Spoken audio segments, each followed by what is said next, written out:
Good morning అందరికీ శుభోదయం. News top morning headlines కి స్వాగతం. ఆంధ్రప్రదేశ్ ప్రధాన దినపత్రికల్లో వచ్చిన వార్తలను ఒకసారి చూస్తే కనుక ముందుగా ఆంధ్రజ్యోతిలో వచ్చిన ప్రధాన బ్యానర్ ఐటమ్స్ ని చూద్దాం. కుంభమేళాకు వెళ్ళొస్తూ 7 దుర్మరణం, మృతులంతా హైదరాబాద్ కు చెందిన వారే. మధ్యప్రదేశ్ లో జబల్పూర్ వద్ద ఘోర రోడ్డు ప్రమాదం, రాంగ్ రూట్ లో వచ్చి టెంపో ట్రావెలర్ ను ఢీకొట్టిన లారీ. మృతుల్లో 3 బంధువులు, 3 స్నేహితులు, 1 డ్రైవరు, మరో 2కి తీవ్ర గాయాలు. భార్య సంవత్సరీకానికి 2 రోజుల ముందే భర్త మృతి. సో ఇక్కడ చూసుకుంటే కనుక మనకి ఫోటో కూడా ఇచ్చారండి, ఎలా ఛిద్రమైందో వాహనము. జబల్పూర్ వద్ద జరిగిన ప్రమాదంలో తుక్కుతుక్కైన టెంపో ట్రావెలర్ ఫోటో అయితే ఇచ్చారు. సో ఏదైతే కనుక భూమి మీద అతిపెద్ద ఆధ్యాత్మిక పండుగ జరుగుతోందో మహాకుంభమేళ, దానికి వెళ్ళొస్తూ హైదరాబాద్కి చెందిన భక్తులు అయితే కనుక అంటే అక్కడ పవిత్ర గంగా స్నానం ఆచరించి రిటర్న్ అయిన సమయంలో ఒక లారీ ఆ రాంగ్ రూట్లో రావడం వల్ల వాళ్ళు ప్రయాణిస్తున్న ఎవరైతే భక్తులు ప్రయాణిస్తున్న టెంపో ట్రావెలర్ ఉందో దాన్ని ఢీకొట్టడంతో 7 అయితే కనుక మృతి చెందారు. వీళ్ళంతా కూడా హైదరాబాద్కు చెందిన వాళ్ళే. ఇది నిజంగా చాలా తీవ్ర అంటే ఇదైతే చాలా దురదృష్టకర ఘటన. మరి ఆ కుటుంబాల్లోని వారికి వీళ్ళు లేరు ఇంకా అన్న వార్త విని తట్టుకునే శక్తిని ఆ భగవంతుడే ప్రసాదించాలని కోరుకుంటున్నాము. ఇంకొకటి చూసుకుంటే కనుక ముఖ్యంగా ఒక వ్యక్తి భార్య చనిపోయింది, ఆయన అంటే ఆమె సంవత్సరికానికి ఇంకా 2 రోజులే ఉంది. సో ఆ 2 రోజుల ముందే భర్త మృతి చెందారు అని ఇచ్చేశారు. ఇది ఇక ఆ కుటుంబంలో మిగిలిన సభ్యులకి ఇంకెంత బాధాకరంగా ఉంటుంది అన్నది మనం అర్థం చేసుకోవచ్చు. రోడ్డు జాగ్రత్తల పైన రోడ్డు భద్రతా చర్యలు, రోడ్డు భద్రతా అవగాహన కార్యక్రమాలు ఎన్ని చేపట్టినా సరే గతంలో యూనిసెఫ్ కూడా ఈ రోడ్డు భద్రతా అవగాహన కార్యక్రమాలు చాలా చేపట్టింది. ఎక్కడ యాక్సిడెంట్లు ఎక్కువగా అవుతున్నాయి, సో ఏవి యాక్సిడెంట్ జోన్స్ అని చెప్పేసి గతంలో అంటే కొన్ని సంవత్సరాల క్రితం యూనిసెఫ్ అయితే కనుక ఈ రోడ్డు భద్రతా అవగాహన మీద అయితే కనుక కార్యక్రమాలు చేపట్టింది. ప్రమాదాలు ఎక్కువ ఎక్కడ జరుగుతున్నాయి అని చెప్పేసి. సో ప్రభుత్వాలు కూడా ఎప్పటికప్పుడు అంటే రోడ్డు భద్రత గురించి చెప్తూ వస్తున్నప్పటికీ కొంతమంది నిర్లక్ష్య వైఖరి అవ్వచ్చు, లేకపోతే అంటే కొన్ని చోట్ల యూటర్న్స్ ఎక్కడో దూరంలో ఉంటాయి, అంత దూరం వెళ్ళి మళ్ళీ తిరిగి రావడం ఎందుకు, ఏదో ఒకటి రాంగ్ రూట్లో కొంచెం వెళ్ళిపోతాం కదా అని అవ్వచ్చు. ఇలా రకరకాల కారణాలతో అయితే కనుక నిర్లక్ష్యం చేస్తూ ఉన్నారు రోడ్డు భద్రత విషయంలో. సో ఇలాంటి నిర్లక్ష్యానికి వాళ్ళు చేసే నిర్లక్ష్యం వల్ల కొంతమంది ప్రాణాలే గాల్లో కలిసిపోతున్నాయి. మరి ఇప్పుడు ప్రాణం ముఖ్యం, ఒక 5 నిమిషాలు లేట్ అయినా ప్రాబ్లం లేదు, కానీ ప్రాణం ముఖ్యం. ఇది ప్రతి ఒక్కరూ గుర్తెరిగి సో ఇది ఏ ఒక్కరూ చెప్పాల్సిన విషయం కాదు. ప్రభుత్వం అవగాహన కల్పిస్తేనే చేస్తాము అన్నది కూడా కాదు. ప్రతి వ్యక్తి ప్రతి పౌరుడు కూడా దీన్ని దృష్టిలో ఉంచుకొని అంటే ప్రాణం ముఖ్యం, ప్రాణం ఉంటేనే ఏదైనా చేయగలుగుతాము. ఆ తర్వాత ఆ రోడ్డు పైన మీరు ప్రయాణించాలన్నా కూడా మీకు ప్రాణం ఉండాలి కదా. సో ప్రాణమే ముఖ్యం కాబట్టి సో మీరు మరికొంతమందికి చెప్పాలి. స్పీడ్గా వెళ్తుంటే ఎవరైనా ముఖ్యంగా యువత లేకపోతే అప్పుడప్పుడే టీనేజ్లోకి వచ్చిన వాళ్ళు కొంత దూకుడు ప్రదర్శిస్తూ ఉంటారు. అలాంటి వాళ్ళకి చెప్పాల్సిన బాధ్యత ప్రతి ఒక్కరిపైన ఉంది. అలాగే అందరూ రోడ్ సేఫ్టీ అయితే కనుక పాటించాలి. సో అలాంటప్పుడే కొంతవరకు అయినా సరే ఈ రోడ్డు ప్రమాదాలని తగ్గించగలుగుతాము. ఇక మరో ముఖ్యమైన వార్త చూసుకుంటే కనుక విద్యకు సంబంధించి జేఈ మెయిన్ సెషన్ 1లో 14 మందికి 100%. వీరిలో రాజస్థాన్ నుంచి 5 జాబితాలో 2 తెలుగు విద్యార్థులు. ఏపీ నుంచి సాయి మనోజ్ఞ గుత్తికొండ, తెలంగాణ నుంచి బాణిబ్రత మాజీ. ఏప్రిల్ 1 నుంచి 8వ తేదీ వరకు మెయిన్ సెషన్ 2 పరీక్షలు. సో ఏదైతే జేఈ మెయిన్ సెషన్ 1 రిజల్ట్స్ వచ్చాయో దీంట్లో అయితే కనుక 14 మందికి 100% అంటే 100% వచ్చింది. దీంట్లో ఒక్క రాజస్థాన్కి చెందిన వాళ్ళే 5 మంది విద్యార్థులు ఉన్నారు. ఇక ఏపీలో 1, తెలంగాణలో 1 అంటే తెలుగు రాష్ట్రాల నుంచి చెరొక అంటే ఈ రాష్ట్రం నుంచి ఏపీ నుంచి 1, తెలంగాణ నుంచి 1 అయితే కనుక 100% సాధించిన వారిలో ఉన్నారు. ఏపీ నుంచి సాయి మనోజ్ఞ, అలాగే తెలంగాణ నుంచి బాణిబ్రత మాజీ అని. సో ఎనీవే విద్యార్థులు ఎవరైతే కనుక 100% సాధించారో, అలాగే ఈ జేఈ మెయిన్స్లో సత్తా చాటారో ఇంకా ఇతర విద్యార్థులు అందరికీ కంగ్రాచులేషన్స్. అలాగే తెలుగువారు ఏపీ నుంచి అలాగే తెలంగాణ నుంచి ఎవరైతే కనుక ఈ 100% సాధించారో సాయి మనోజ్ఞ అలాగే బాణిబ్రత మాజీ, వీళ్ళిద్దరికీ కూడా న్యూస్ స్టాఫ్ తరఫున హార్దిక శుభాకాంక్షలు. సో జేఈ మెయిన్ సెషన్ 2 అయితే కనుక ఏప్రిల్ 1 నుంచి 8వ తేదీ వరకు అయితే కనుక మెయిన్ సెషన్ 2 ఎగ్జామ్స్ జరుగుతాయి అని చెప్పేసి ఇచ్చారు డేటు. సో ఈ ఎగ్జామ్స్ అందరికీ కూడా విద్యార్థులందరూ ఎవరైతే జేఈ మెయిన్ 2 రాస్తున్నారో సెషన్ 2 వీళ్ళందరికీ గుడ్ లక్. సో ఇక రాజకీయ వార్తల్లోకి వస్తే కనుక స్పీడ్ పెంచేద్దాం, 8 నెలల కృషితో మంచి ఫలితాలు. ముఖ్యమంత్రి కీలక సమయంలో అలసత్వం కుదరదు, అధికారులు కొత్తగా ఆలోచించాలి. జాతీయ అంతర్జాతీయ స్థాయిలో ఉత్తమ విధానాలను పరిశీలించండి. డబ్బులు లేవని ఆలోచనలు ఆపొద్దు. తక్కువ వ్యయంతో కేంద్రం మద్దతుతో అమలు చేసేలా ప్రణాళికలు. సీఎంఓ స్థాయిలో ఇన్నోవేషన్ సెంటర్, 3 అధికారులతో కమిటీ. ఇంట్లో కూర్చుంటే సమస్యలు తెలియవు. ప్రతి నెల 3-4 జిల్లాల్లో తిరగాలి. సమస్యల పరిష్కారానికి తొలి ప్రాధాన్యం. అధికారులకు ముఖ్యమంత్రి ఆదేశాలు. సూటిగా సాగిన కార్యదర్శుల సదస్సు. సో ఏదైతే కనుక ఆ కార్యదర్శుల సదస్సు జరిగిందో దాంట్లో ముఖ్యమంత్రి అయితే కనుక సీరియస్ అవ్వడం జరిగింది. అంటే ఈ పాయింట్స్ అన్నింటినీ చూసుకుంటే కనుక చాలా కాస్త హాట్గా మీటింగ్ జరిగింది అని అయితే తెలుస్తోంది. సో సూటిగానే ఏది చెప్పదలుచుకున్నారో అది అంటే ముసుగులో గుద్దురాటలాగా కాకోకుండా సూటిగా నేరుగా చెప్పేశారు కార్యదర్శులకి. ఏంటంటే అలసత్వం ప్రదర్శించకండి, యాక్టివ్గా ఉండండి, డబ్బులు లేవని చెప్పేసి ఆలోచించుకుంటూ కూర్చోవడం కాదు. అలాగే జాతీయ అంతర్జాతీయ స్థాయిలో ఉత్తమ విధానాలు ఏవైతే ఉన్నాయో వాటిని పరిశీలించండి. ఇక అలాగే తక్కువ వ్యయంతో కేంద్రం మద్దతుతో అమలు చేసేలాగా కూడా ప్రణాళికలు రూపొందించండి అని చెప్పడం జరిగింది. ఇంకా అలాగే సీఎంఓ స్థాయిలో అయితే కనుక ఇన్నోవేషన్ సెంటర్ ఉంటుంది, దానికి 3 అధికారులతో కూడిన కమిటీ కూడా ఉంటుంది అని చెప్పేసి చెప్తున్నారు. అలాగే ఇంట్లో కూర్చుంటే సమస్యలు తెలియవు కాబట్టి ఇంట్లో కూర్చోకండి, రండి అని చెప్పేసి కూడా అంటున్నారు. అంటే దీన్ని బట్టి అర్థమవుతోంది కొంతమంది అధికారుల పనితీరు ఎలా ఉంది అన్నది. అలాగే ప్రతి నెల కూడా 3-4 జిల్లాల్లో పర్యటించాలి, అప్పుడే సమస్యలు తెలుస్తాయి. అన్నిటికన్నా ముందుగా కూడా ఏవైతే కనుక సమస్యలు ఉన్నాయో ఆ సమస్యల పరిష్కారానికి మొదటి ప్రాధాన్యం ఇవ్వాలని చెప్పేసి సీఎం అయితే కనుక కార్యదర్శుల సదస్సుల్లో స్పష్టం చేయడం జరిగింది. ఏది ఏమైనప్పటికీ కూడా కాస్త ఘాటుగానే సీఎం గారు ఈ కార్యదర్శులకి అయితే కనుక చెప్పడం జరిగింది. సో ఇక్కడ మరో ముఖ్యమైన విషయం కూడా చెప్పారు. ఏడాదైనా ఫైళ్లు క్లియర్ చేయరా? బాధ్యత లేకుండా పని చేస్తున్నారు, సమాచారం లేకుండా రావడం ఏంటి? నన్ను మెప్పించే ఉపన్యాసాలు కాదు, పని చేసి చూపించండి. అధికారులపై సీఎం తీవ్ర ఆగ్రహం. లక్ష్యాలు పెట్టుకొని పని చేయాలి. ఆర్థిక బాధలున్న బకాయిల చెల్లింపు. 22,507 కోట్ల అప్పు కట్టాం సీఎం. సో ఏడాదైనా ఫైళ్లు క్లియర్ చేయరా అని చెప్పేసి చాలా సీరియస్ అయ్యారు. ఏంటంటే కనుక ఈ ఆఫీస్ ఫైల్స్ అంటే గవర్నమెంట్ ఆఫీసెస్లో ఈ ఆఫీస్ ఫైల్స్ గురించి అందరికీ తెలిసిందే. సో అంటే పేపర్ మీద కాకోకుండా ఒక ఈ ఆఫీస్ సిస్టమ్ అయితే ప్రవేశపెట్టారు గతంలో చంద్రబాబు నాయుడు ముఖ్యమంత్రిగా ఉన్నప్పుడు. ఏంటంటే ఇది సో ఒక డిపార్ట్మెంట్ నుంచి దానికి సంబంధించిన ఆఫీసర్స్ ఎవరైతే ఉంటారో వాళ్ళకి వెళ్తుందన్నమాట, ఒకరి నుంచి ఒకరికి. సో అలాంటి ఫైల్స్ చాలా వరకు అంటే కొంతమంది దగ్గర అయితే కనుక ఏడాది సంవత్సరమైనా కూడా వాళ్ళ దగ్గర పెట్టుకుంటున్నారట. మరి వాళ్ళ దగ్గర సంవత్సరం వరకు ఉంటే ఆ ఫైల్లో ఉన్న సబ్జెక్ట్ ఏదైతే ఉంటుందో అది ఒక సమస్య అవ్వచ్చు, లేకపోతే ఒక ప్రాజెక్ట్కి సంబంధించింది అవ్వచ్చు, లేకపోతే ఒక కీలక నిర్ణయం తీసుకునేది అయి ఉండొచ్చు. మరి సంవత్సరాల తరబడి వాళ్ళ దగ్గరే పెట్టుకుంటే ఆ సమస్య ఎలా పరిష్కారం అవుతుంది, లేకపోతే దానికి సంబంధించిన నిర్ణయం ఎలా తీసుకుంటారు, అంటే సంబంధిత సబ్జెక్టుకు సంబంధించిన నిర్ణయం ఎలా తీసుకుంటారు?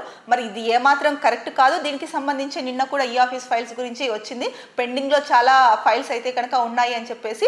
సో దీనికి సంబంధించే ఒక 10 రోజుల క్రితం చూసుకుంటే కనుక అంటే పోటీతత్వం పెంచేందుకు ఏపీలో అంటే ర్యాంకులు కూడా ప్రవేశపెట్టారు. అంటే ఎవరు వేగంగా ఫైళ్లను పరిష్కరిస్తున్నారు అని చెప్పేసి దాంట్లో మైనారిటీ మంత్రి ఫరూక్ గారికి ఫస్ట్ ర్యాంక్ రావడం కూడా మనం చూసాము.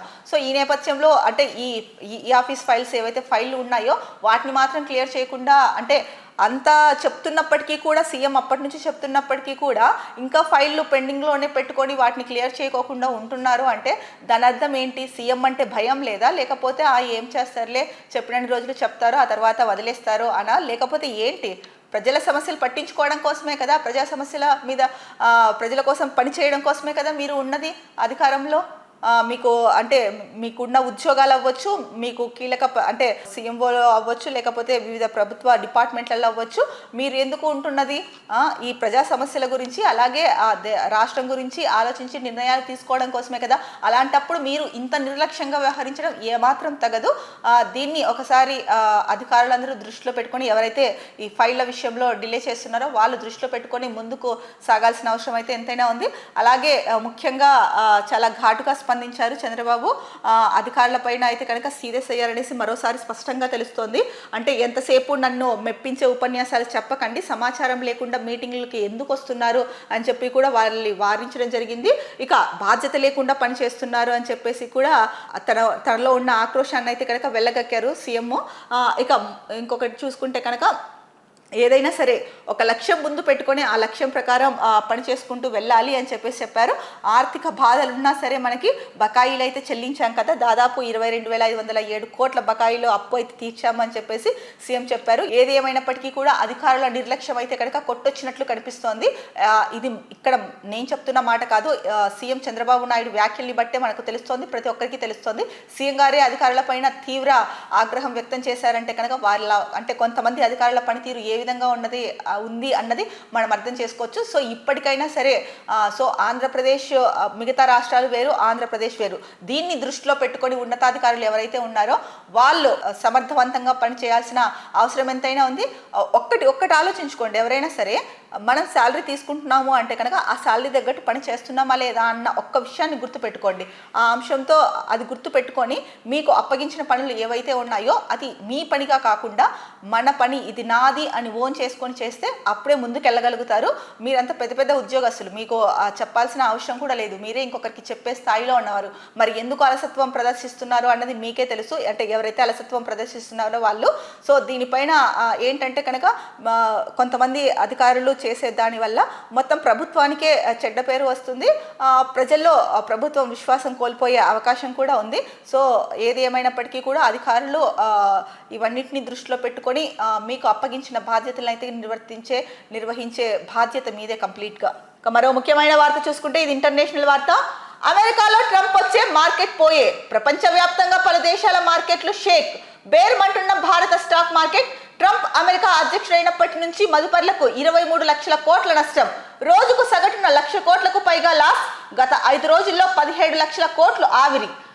ముఖ్యంగా చూసుకుంటే కనుక వివాహం విద్యానాశాయ అని నానుడి, అదే కోవలో ట్రంప్ అధ్యక్షుడైతే స్టాక్ మార్కెట్ సర్వనాశాయ అని ఎన్నికలకు ముందే పలువురు ఆర్థిక నిపుణులు హెచ్చరించారు. వారి అంచనాలన్నీ ఇప్పుడు నిజమవుతున్నాయి.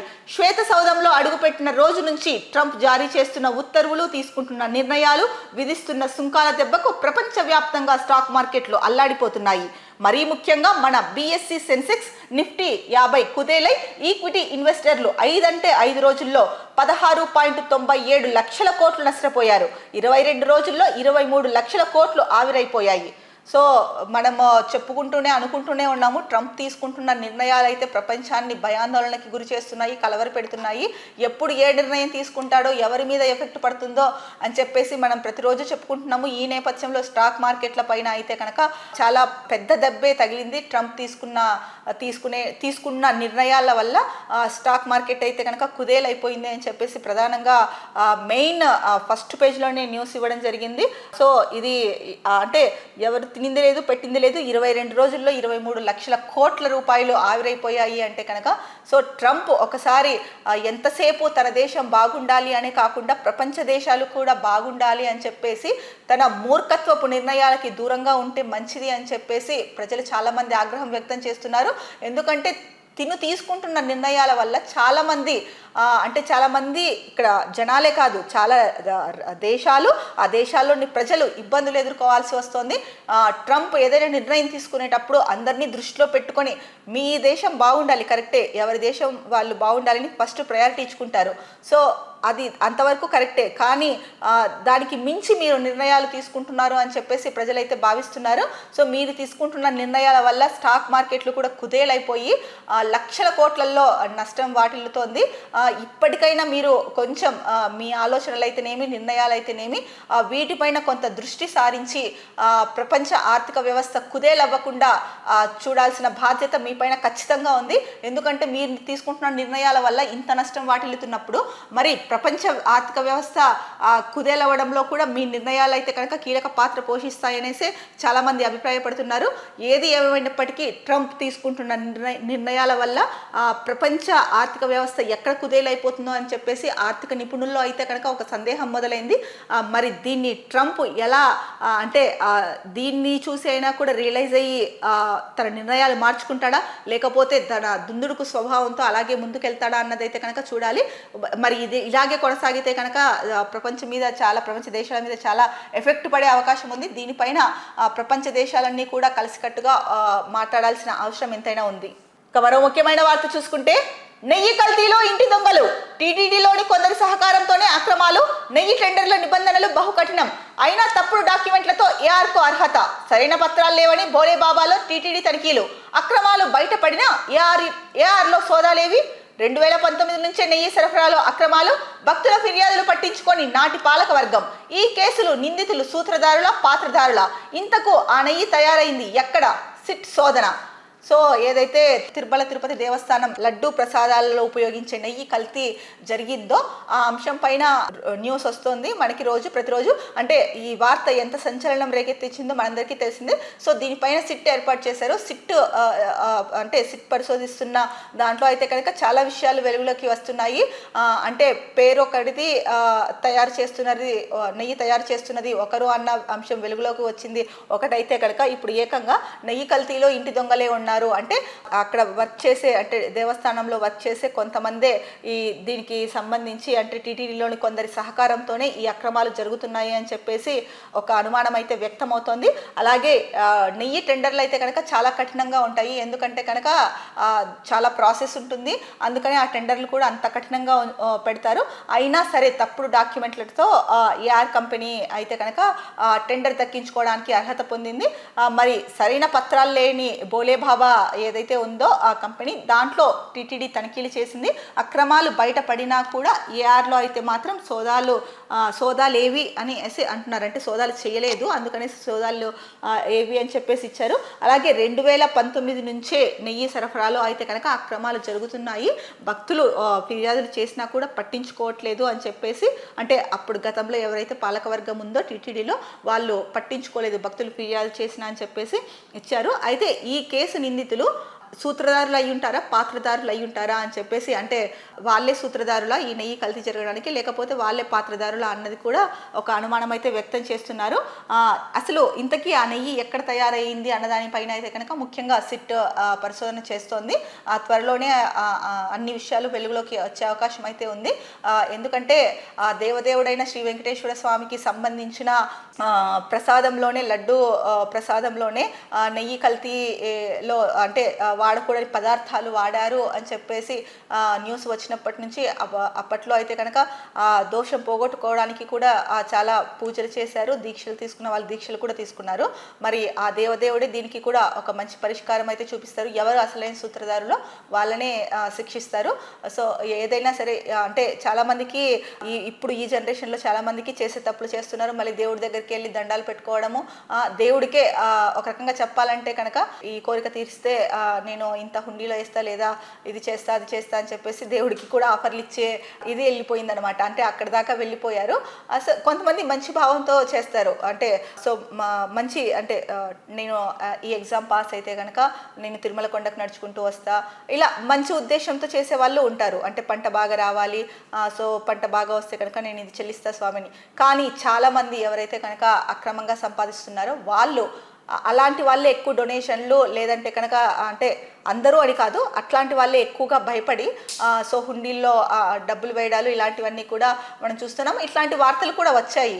సో ప్రజలు అదే అంటున్నారు, ఏంటంటే కనుక సో భయపడ్డాము, సో అక్రమాలు చేయబడ్డాము, భయపడ్డాము, మళ్ళీ దేవుడికే సో మొక్కులు తీర్చుకోవడము, మొక్కులు చెల్లించడము ఇస్తున్నారని చెప్పేసి ప్రజలైతే కనుక మాట్లాడుకుంటున్నారు. ఇది మనం గతంలో కూడా చూసింది. సో ఏది ఏమైనప్పటికీ కూడా ఈ నెయ్యి కల్తీ ఏదైతే ఉందో దీనికి కూడా వెంకటేశ్వర స్వామి అసలు సూత్రధారులు ఎవరు అన్నది సిట్టు పరిశోధనలో తేలేలాగా చేస్తారని చెప్పేసి ప్రజలైతే కనుక, భక్తులు ఎవరైతే ఉన్నారో వాళ్ళంతా ఆశాభావం వ్యక్తం చేస్తున్నారు.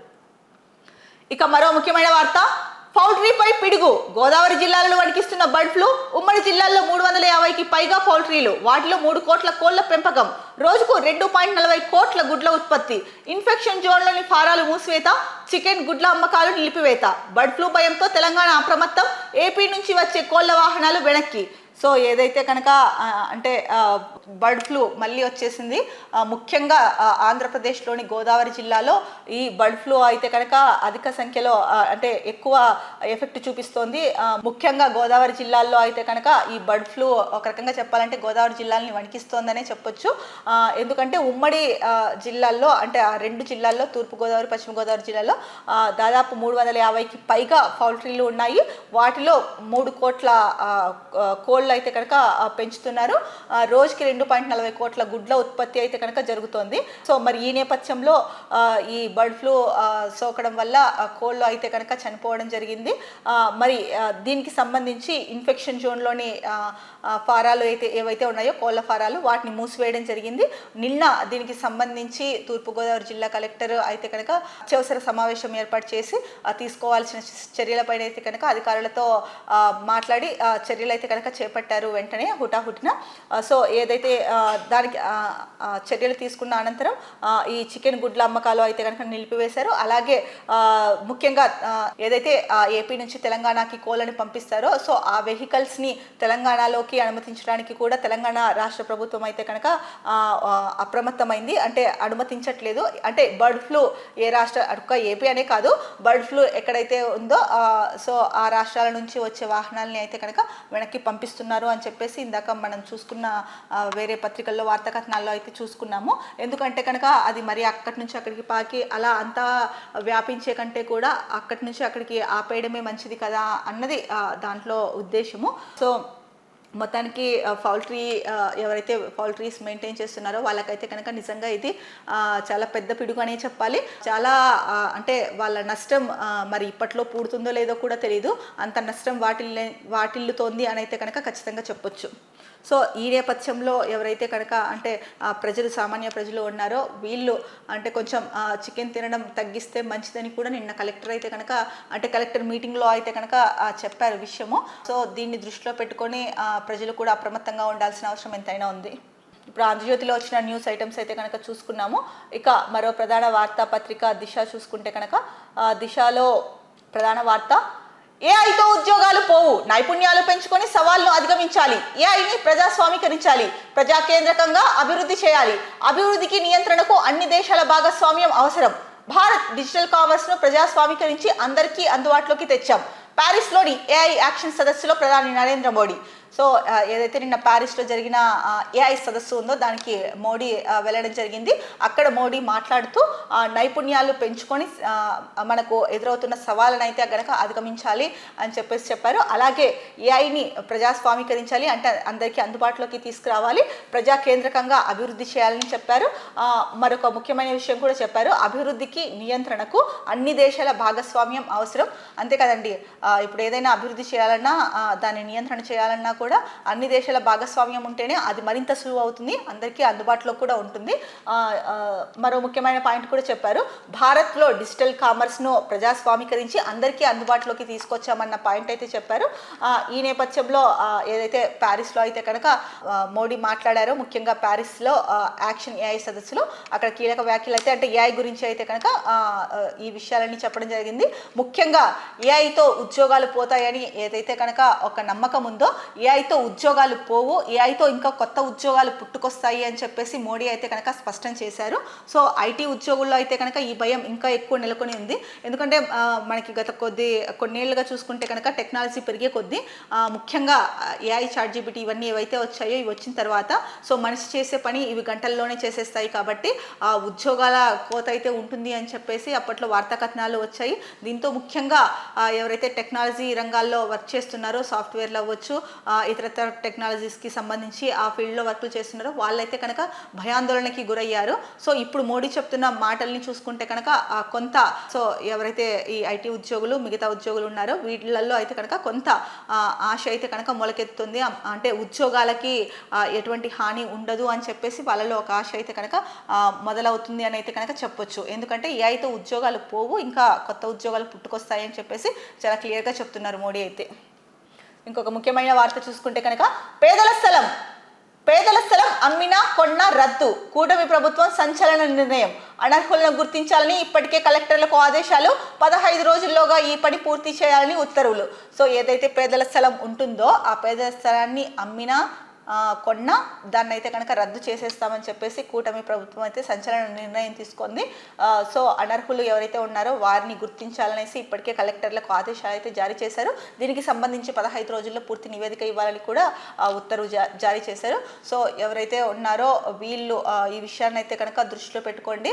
అంటే మీ దగ్గర ఉన్న స్థలం ఏదైతే ఉందో, పేదల దగ్గర ఉన్న స్థలం, దాన్ని అమ్మినా సరే ఎవరైతే కొనుగోలు చేస్తారో, కొన్నా సరే దాన్ని అయితే కనుక రద్దు చేసేస్తారో అప్పుడు ఎవరికి చెందకుండా అయిపోతుంది ఆ భూమి, ఆ స్థలము ఎవరికి చెందకోకుండా అయిపోతుంది. కాబట్టి దీంట్లో కేర్ఫుల్గా ఉండాల్సిన అవసరం ఎంతైనా ఉంది. సో ఇక్కడ మరో న్యూస్ చూసుకుంటే కనుక యుద్ధ విమానం నడిపిన రామ్మోహన్ నాయుడు మర్చిపోలేని అనుభూతి అంటూ ట్వీట్. HJT-36 SS జెట్ ఫైటర్లో ప్రయాణించినట్లు వెల్లడి. సో ఇక్కడ ఫోటో కూడా ఇచ్చారు రామ్మోహన్ నాయుడు, ఇక్కడ ఫ్లైట్ దగ్గర ఉన్నది. సో ఆయన యుద్ధ విమానం నడిపాడంటే అది మర్చిపోలేని అనుభూతి అని చెప్పేసి ఒక వార్త అయితే ఇచ్చారు. ఇక మరో పొలిటికల్ వార్త చూసుకుంటే కనుక నగరి గాలి మల్లుతోందా, వైసీపీలోకి టీడీపీ ఎమ్మెల్యే సోదరుడు జగన్ సమక్షంలో పార్టీలో చేరతారని ప్రచారం. రోజా తీవ్ర అభ్యంతరంతో తాత్కాలికంగా వాయిదా. సో నగరిలో అయితే కనుక అంటే టీడీపీ ఎమ్మెల్యే ఎవరైతే ఉన్నారో ఆ టీడీపీ ఎమ్మెల్యే సోదరుడు వైసీపీలో చేరతారని చెప్పేసి ప్రచారం అయితే జరుగుతోంది. ఈ నేపథ్యంలో జగన్ సమక్షంలో పార్టీలో చేరతారన్న వార్తలు జోరందుకున్న నేపథ్యంలో రోజా తీవ్ర అభ్యంతరాలు వ్యక్తం చేయడంతో అది కాస్త కూడా తాత్కాలికంగా వాయిదా పడింది అని చెప్పేసి ఇంకొక న్యూస్ అయితే కనుక ఇచ్చారు. ఇక మరో వార్తాంశం చూసుకుంటే కనుక మద్యం ధరలపై తప్పుడు రాతల్ని ఉపేక్షించాం, హామీ మేరకు 14% మార్జిన్ అమలు చేశాం. గతంలో మద్యం అమ్మకాలను గుప్పిట్లో పెట్టుకొని దోచుకున్నారు మంత్రి కొల్లు రవీంద్ర.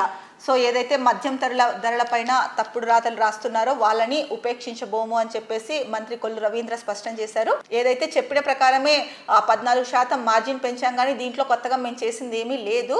దీనిపైన ఎందుకు అనవసరంగా అంటే తప్పుడు వార్తా కథనాలు రాస్తున్నారు అని చెప్పేసి కొల్లు రవీంద్ర ఆగ్రహం వ్యక్తం చేయడం జరిగింది. అలాగే గతంలో అయితే కనుక మద్యం అమ్మకాలని పెట్లో పెట్టుకొని దోచుకున్నారు కదా అని చెప్పేసి కూడా ఆయన మరో వ్యాఖ్య చేయడం జరిగింది. ఏది ఏమైనా సరే ఈ మద్యం ధరల విషయంలో కనుక తప్పుడు రాతల్ని రాస్తే కనుక ఉపేక్షించబోమనేసి స్పష్టం చేశారు మంత్రి రవీంద్ర. మరో వార్త చూసుకుంటే రాష్ట్ర పర్యాటక రంగానికి మహర్దశ. త్వరలోనే రాష్ట్రంలోనే పట్టాలెక్కనున్న మరిన్ని ప్రాజెక్టులు. కేంద్ర మంత్రి గజేంద్ర సింగ్ షెకావత్తో వీడియో కాన్ఫరెన్స్ లో పాల్గొన్న మంత్రి కందుల దుర్గేష్ రాష్ట్ర పర్యాటక అభివృద్ధి కోసం సమర్పించిన వివిధ ప్రాజెక్టుల DPRలను త్వరితగతిన ఆమోదించాలన్న మంత్రి కందుల దుర్గేష్ అభ్యర్థనకు కేంద్ర పర్యాటక శాఖ మంత్రి గజేంద్ర సింగ్ షెకావత్ సానుకూలంగా స్పందించారు. వెలగపూడి సచివాలయంలోని తన పేషీలో గజేంద్ర సింగ్ షెకావత్తో మంత్రి దుర్గేష్ వీడియో కాన్ఫరెన్స్ లో పాల్గొన్నారు.